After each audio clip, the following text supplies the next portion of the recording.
Hi, I'm Madeline. I'm a tinker at Imagination Station. Let's talk about wind chimes. Wind chimes have been around for at least 5,000 years.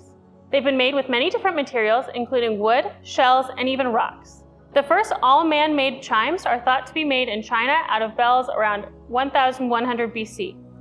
In your kit, you might find a variety of materials. You might find a test tube, a metal cap, a plastic cap. You might not find a cat food tin, but you can use a variety of materials to make your wind chime. This wind chime was made with CDs, but different objects have natural pitches.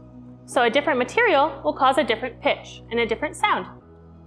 So now that we have figured out our parts that we'll use for our wind chime, let's go over its different components. You have the hanger, the suspension cord, the suspension platform, the striker, the chimes, and the sail. The sail catches the wind, moves the striker, and then the striker hits the different chimes, and this supports the whole wind chime. A few things to note. Make sure that the rope that you use is strong enough to withstand the elements. Another thing to note, if you're using the test tube, make sure that it's pointed down so it doesn't collect all the water. And the most important thing, make sure that it's something that you feel special with. You can use whatever you have on hand. You can use silverware, you could use old cans. What's most important is that it sounds good to you and you're proud of it. If you've chosen cans for your wind chime, you can nest them like this, and then it creates noise. Something to know about wind chimes. You want to make sure that the spacing of your wind chime is correct and that it can make the proper sound. You want it close enough that they can hit, but not too close so that they could get tangled. While this sounds beautiful, it's likely to get tangled if you put it out in the wind. So now that we've talked about the assembly of the wind chime, let's talk about some techniques.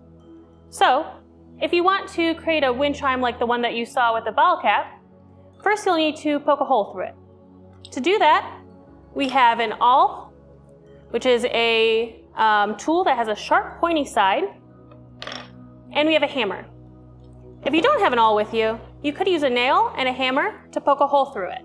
I carefully put my bottle cap on a surface like this to protect my workstation. And I gently hammer until I have a hole. And now I can string my wind chime. You can apply the same technique with a can, with a plastic bottle cap, whatever you need. Wind chimes are found to have a calming effect from their tinkling. Wind chimes are usually tuned to a pentatonic or 5-note scale. This is an ancient 5-note scale that can be used in both major and minor keys.